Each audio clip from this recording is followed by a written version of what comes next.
to episode 11 of Film Focus, our weekly independent film show with me, Fred Black. Anthony Squire. So yeah, we're looking at 2 more films this week that we've been looking for the new releases, newest releases. When we start off, which one are we going to start off with, Anthony? I can't remember. Paranormal Activity 3.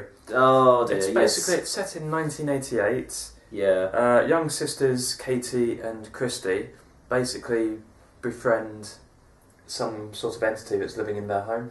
Yeah, well, it seems to kind of... Well, the Paranormal Activity franchise is massive. I mean, it started a few years ago with... Was it Oren Peli? Yeah. Who we saw a trailer for, actually, the Chernobyl Diaries. We'll get to that next episode. He came up with Paranormal Activity, and everyone went completely nuts over it and said it was the scariest thing they'd seen in years. It wasn't. Well, usually when you get a comment like that, or the best film ever created, or the scariest film, immediately you're going to think, no, it's not. Well, the natural reaction is just to go, yes, it's probably not the best film ever. But in the case of Paranormal Activity, it wasn't the best film ever. I didn't find the first 2 particularly scary. I find them pretty dull. And this one wasn't much better, to be honest. It dragged on in parts. It was creepy, don't get me wrong, it was creepy in parts. I liked the ending. There was some good effects and everything. It just relied too much on the ones done before, and like you said... Well, yes, it's... I mean, the nice little tricks they've added in, I mean, to make it a bit more varied. I mean, they've started adding in, like, the handheld camera, so they've made it a bit more Blair Witch. Blair Witch. Yeah, a bit more Blair Witch, a bit more record, stuff like that. So they got, like, handheld stuff going around, and then they've also got... they have the swivel camera, don't they? Yeah. They set up the swivel camera, which sets up quite a few scares. I mean, the one with the ghost... Oh yeah, they have that ghost one. That is quite a good. That's creepy. That's quite a good little sequence. I mean, and this is the thing. It's directed by Henry Joost and Ariel Schulman. I think the directors are. Henry Joost and Ariel Schulman. Yeah, and they did a film a while ago, a documentary called Catfish. I didn't see that one. What was it about? So some guy who kind of befriends this woman on Facebook and gets to know her and like. And he essentially just kind of gets this relationship with going on Facebook with her and her family. And I can't tell you much more about it because there's just stuff that happens in the documentary that just blows your freaking mind. Seriously, Catfish is one of... And these guys were just lucky enough to catch all this happening. Yeah. And they're kind of... The way they work the camera and everything, the way they kind of know how to set up shots is... It helps this film a lot because rather than giving just the static camera work of all of the that's sort of been done before. Yeah, but stuff. It's the sort of thing like the one thing they didn't do with Paranormal Activity 3. I think they did it once. Yeah. But the one that really annoys me is in the first 2 films you have these sequences where like one of them will be possessed by a demon. In the first one, the woman is possessed by a demon. And she gets out of bed in the middle of the night, walks round to her husband's side of the bed, and stands there. And she stands there for like 5 hours or so. 5 hours? Yeah, but of course you have the clock on the bottom of the screen to show you what time it is, and that just speeds up. So it essentially just shows you a sped up footage of this woman standing beside a bed for 5 hours, and you're like, that's not scary. You could have cut that. If they cut that. Because people will notice that the clock changes. Yeah. It will change from 1 in the morning to 6 in the morning or something like that. And, but they only did it once during it. They had their daughter standing at the side of the bed and that sped up the clock. And But they kind of shook it up a little bit more in this one with the camera work. And I quite liked it like that. It was good. I mean, the pace of the film was good. It's just another average horror. It could have been scarier, but it wasn't. Yeah, it could have been a lot scarier. I didn't find it particularly scary again. I mean, it was, as I say, it was better than the first 2, but that's not really stretching it. I've seen number 2. That wasn't. No, I saw number 2 on Sky Movies recently, and it was pretty dire. And this one, trying to explain like the backstory of these cats. Yeah, that's the trouble with prequels. Yeah, I'm just like, well. I don't know. It doesn't make sense how it all fits into the present, the yeah, 1 and 2. How they don't remember any of this. Yeah, that's what I was thinking when I was watching it. I got thinking, wait a minute, in 1 and 2, they don't really mention anything about this. Yeah, and they do this, like, what they're having a conversation, either in the first or the second one. They go, "You said, do you remember anything about when we were living with Mum and Dad?" And they go, and the other one goes, "No, I don't remember a thing." And it's just like, well, how did you kind of forget all of the stuff that goes on in Paranormal Activity 3? I mean, how do you forget some of the quite horrifying stuff that goes on to them? Yeah, it's I wouldn't forget that stuff. No, that's exactly it. Unless it's just artistic license. Warner Brothers brainwashed you, made you forget that thing so we can make a movie out of it later on. It's like a corporate meeting. I can imagine the writers disagreeing with whoever the producers were, and the producers just getting up wads of cash and like. You'll come round to our way of thinking. Yes, we will. What other thing that really annoyed me? I felt like I was cheated out of a bit of a film because cheated. I've seen trailers, lots of trailers for Paranormal Activity 3 when we first came out that it was going to be made, and there were lots of cool scenes in it, lots of like kind of intricate little scenes, like scares that aren't in the DVD. Like when the daughter is sitting doing a painting with her mother, and she says, "Oh, Toby's standing right beside you." Yeah, and she's like, "Well, can I talk to him?" He's like, "Why don't you ask him yourself?" And in the DVD cut we saw that just ends there, and it goes on to another scene. Again, artistic license. I can imagine the uncut version of this coming out in a few months. Well, no, the uncut version is apparently on Blu-ray. It's an excuse to buy Blu-ray because in the actual scene, in the proper scene that I've seen in trailers and stuff, the little girl gets like a cup of water that she's obviously using for painting and throws it like past her mother. And it goes over this kind of ghost-like shape. So you see the shape, and the shape then goes berserk and kind of tears through the bedroom. And you're like, "Oh, that's actually quite impressive." That does sound quite a scary scene. Yeah. But it wasn't in the film we watched. No, it wasn't. I remembered that. And I was expecting that scene to come up, because I've remembered that scene. I remembered the scene that, I remembered, like, what happened coming up to it. And I was looking at it going, okay, that scare's about to come up. See how it actually plays out in the film, and it didn't happen. I was looking at it going, that's a bit dodgy. It seems a bit silly. We'll put it on the Blu-rays, but we won't put it on the DVDs. Well, yes, it is a bit silly. I mean, maybe they'll release like a director's cut on the DVD because... No, it's artistic. Like, it's cunning ploy. We'll let people buy this version. If they still want it on the DVD, we'll conveniently re-release it. Not us, but we will decide when it is re-released. Yeah. But no, I get what you mean. I mean, Blu-ray is now the new thing. So, it just reminds me of when VHS went out and DVDs were coming in. Yeah, so you'd have like uncut versions on the DVD and not on the VHS things and everything. Yeah. But anyway, Paranormal Activity 3, it's better than the first two. I gave it a 6 out of 10. Oh, you were generous. I thought it was good. I only gave it a 4. The pace of the film was good. It didn't drag, but it was...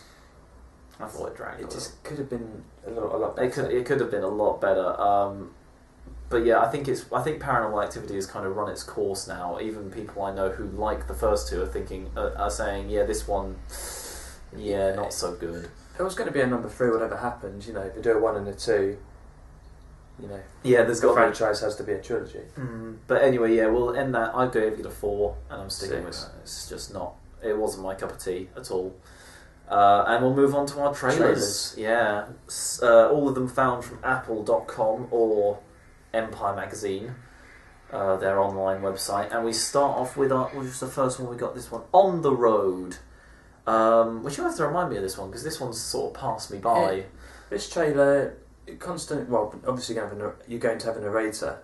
Oh, I met Dean. My life changed when I met Dean, and then shows him meeting this guy called Dean, and then they go basically travelling from place to place, like wild parties, and he kind of in trouble with the law. Yeah, in trouble with the law, and he kind of has this like manic breakdown, it seems, and just realises, he's messed up his life. This has apparently been going on for some time. Like the making of this film has been, absolutely in production hell for like 30 years or something. 30 years? Something like that. Why has it been delayed for so long? I have no idea. I really don't know. But it's got Walter Sallis directing it, and the name rings a bell. I should have looked up on IMDb when we were watching it. Right. I mean, I'm curious about this one. It looks interesting. I'll probably end up watching it when it comes out in the cinema. I'm just genuinely curious. Yeah, it looks kind of just average road movie stuff, but, you know, it doesn't look terrible. I mean, obviously he'll meet a girl, they'll have some sort of argument, big drama, throw in a bit of comedy, they'll get in trouble with the law. I mean, I'm just kind of basing this on every other road movie you've ever seen, really. The next trailer. No, oh my god, no, not the next trailer. Battleships. Yeah. Oh, this trailer looks great. Well, it's essentially Transformers at sea, isn't it? Yeah, but I checked the credits bit. Michael Bay, I'm pretty sure he's got nothing to do with this one.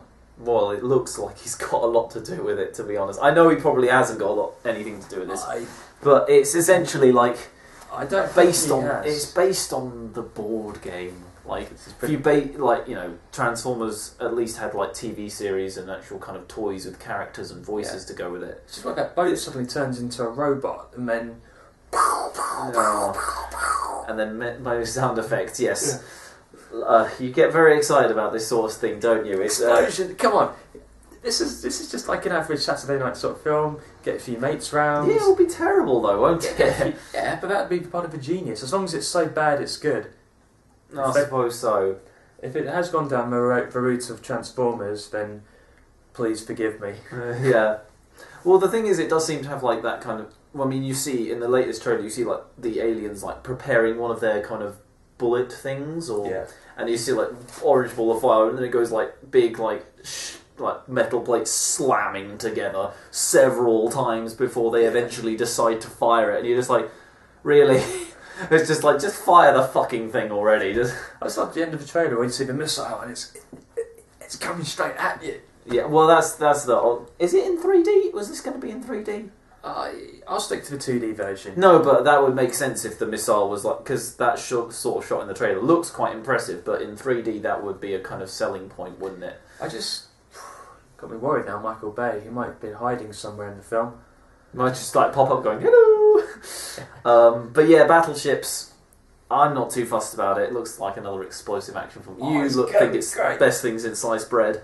The next one, Life Happens. Basically, some woman gets pregnant, she has to deal with it.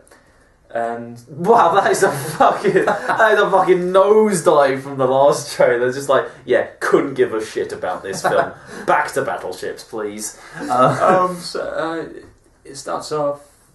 It looks two friends, you know, a bit of comedy. But it turns out there's only one condom. Obviously, for ones who don't use it, produce the child. Yeah, and it just seems to be like this woman just dealing with having a baby while she's been leading this incredibly single life, and you know. I mean, it looks alright. There's a bit of comedy in there. I mean, there's no exploding battleships, but leave it alone. Leave battleships alone. But yeah, it looks. I'm curious.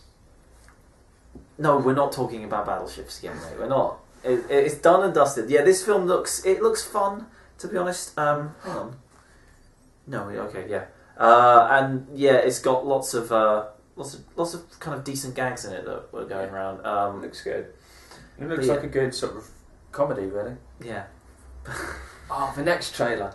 Oh no, yeah, the next trailer is it's called probably. Oh no, it's not the worst we've seen this week. It's not the worst, but it's just funny. It gets there. It's called I Kissed a Vampire, and it's basically Glee with a whole load of vampires going and singing. Oh, yeah. And but it's when halfway through the trailer it just fades out, and then suddenly just fades back in. Yeah, just cuts in with the song again, doesn't it? Yeah. Essentially, you get a preview of one of the songs in this kind of movie/rock musical, is what it promotes itself as, about. Not a clue what it's about, really. It's basically just some guy who turns into a vampire. It was like this way that guy turns into a vampire, and suddenly, with a click of a finger, a whole load of other vampires dancing around him, singing along with him, and I'm just curious about it. It looks. It looks more set up for like a West End musical kind of thing rather than a film. It's just like looking at the camera going, yeah. Yeah, it did look pretty damn terrible, if I'm being honest. I was watching it and kind of gobsmacked, like, what the hell is going on? But yeah, I'm not going to check this out. I think I will, because I'm curious about it. It just looks funny. It's your cheesy nature to seek out these films, isn't it? I need to see these. You need to see these incredibly bad films. What they lack in quality, they'll probably make up for in enthusiasm. Yeah. We know it's bad, but we will soldier on regardless. Throw in a low budget, see the strings. Oh, beautiful. Yes, well, the last film, kind of pretty much the opposite in what we've just had a look at. Fightville. It's basically a documentary about cage fighting. I mean, you said it might be a serious version of Warrior. Warrior was pretty serious itself, but it's like the documentary, like the real life version of Warrior. And if you haven't seen Warrior, I mean, god damn it, go and see that. That's a genuinely good film. It's a genuinely good film, and something I wasn't expecting to be good as well. It was like, just two men beating the shit out of each other, and it doesn't usually make a film. But Warrior was good, and this is like the real life cage fighting. In what seems to be a kind of similar put together story, but obviously it's real life, so it just pans out that way. I'll probably just wait till this one comes out on DVD. To be honest, I'm not in a rush to see it. And it seemed more interesting to me as like why they actually do it. I mean, there's that guy was just describing his kind of horrible past where he had like his dad killed himself and his mum left and like alcohol abuse, and it was like that's why he that's why he fights. I like. It doesn't quite compute with me, that sort of mentality, like, that happens to me, therefore I will fight. Well, I'm only guessing because it makes him so angry, but... Yeah, I can guess, but, it still seemed an interesting little film. I mean, an insight into a world I don't kind of understand is always something I'll seek out and watch. Yeah. Just for any sort of thing, yeah. And that's our trailers for this week, actually. That's, for this episode. Yeah. So, yeah, all of them found on Apple or Empire. So, yeah, go check those out. And apart from I Kissed a Vampire. Don't check that one out. That's terrible. It's just your cunning way of making people try to check it out. Because No! I think I get the impression you're saying don't see it, and that's your way of telling people... No, it's my way of telling people not to see it. Guess what I'm saying? Go and see this. It's my way of telling people not to see it. I say it. Don't go and watch this trailer. That's my way of telling. Putting that to one side. This brings us on to the second film. Which one is that? This is The Beaver. The directed Beaver. by Jodie Foster. Basically, Mel Gibson plays some middle-aged top corporate bloke. He's manically depressed, though, isn't he? Manically depressed, and the only way he can communicate with people is through like a puppet beaver on his hand. Yeah. It's almost like his hand is possessed at various points. Because Yeah, there's one ends scene up- where he goes for a meal and he takes the puppet off, but he can't say anything at the meal. Well, he does. Oh no, he doesn't take it off. He's there at the restaurant, but he has it like just under the table. Yeah. Because the whole thing comes about. He tries to kill himself, doesn't he? He kind of because his wife threatens to leave him, and everything goes wrong, and he tries to kill himself, and then at the last minute, he has this beaver hand puppet on him as he's going to kill himself, and the beaver talks to him. And he just goes, "Oi, mate," and he's like, "Oh." But Mel Gibson puts in just one hell of a performance in this one.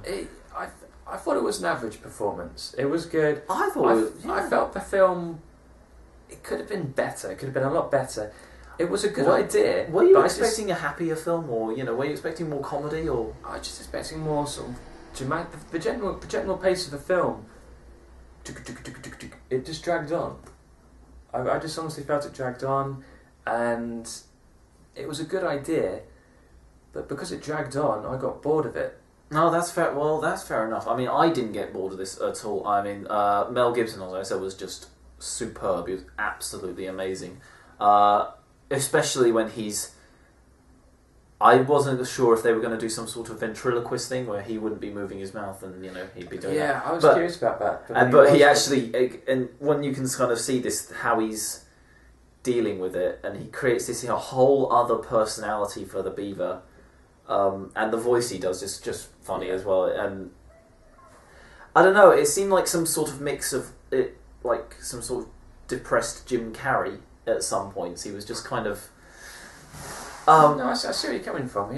Yeah, it's difficult to describe because it is a very kind of serious film, and it looks at depression. It's a little bit too serious. I found it a little bit too serious for its own good. I'll be with you on that because it wasn't. I was expecting, I think, a bit more of a light-hearted comedy, given the quotes you got on the DVD case and all that sort of stuff. But it was actually quite more of a serious and hard-hitting drama, and definitely one that, you know, I think it's Mel Gibson's best film in years. Definitely, like, I can't even remember anything. I always remember him for Mad Max 2. There's Mad Max 2, there's Lethal Weapon. The Lethal Weapon series is amazing, and apart from that, it's like, Mel Gibson, what have you done?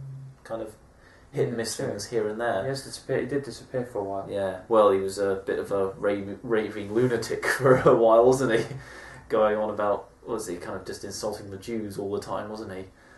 Do you not remember those like meltdowns in front of cops and everything? Yeah. It's just ridiculous. But yeah, he's come back with this, and I don't know. I found it quite impressive. You've also got like Jodie Foster in it, who's she always Clarice from Silence of the Lambs, but yeah, she's good in this. She works well with Mel Gibson and Anton Yelchin as well, who I think is good in pretty much anything he does. You will probably remember him from Fright Night. Yeah, you remember him. I was going to be nice. You're going to be nice. No, but even though I did not like Fright Night, I still liked Anton Yelchin in it because he just manages to kind of, bring this kind of charm and charisma to the screen. He has the power. He has the power, indeed. But just the way all the film worked, I think it was a definite surprise for me, and one of the better films of the week. It wasn't my film of the week. I thought, like I said, it was a good idea, but it just dragged on. That's fair enough. I mean, I gave this film 7 out of 10. 4. A 4. That's dangerously close to the worst film of the year list. No, it's not that bad, is it? No, it's not. What was that? It's not Apollo 18 or Human Centipede 2. No, not that bad, but I think it's actually very good and definitely worth a watch. We say all films are worth a watch once, but this one actually is. And that brings us to the end of the show. I suppose it does bring us near the end of the show. Yes. Feel free to check out any other episodes we watched, and we will see you next episode. I think. Yeah, tomorrow for the next episode. Take care, guys.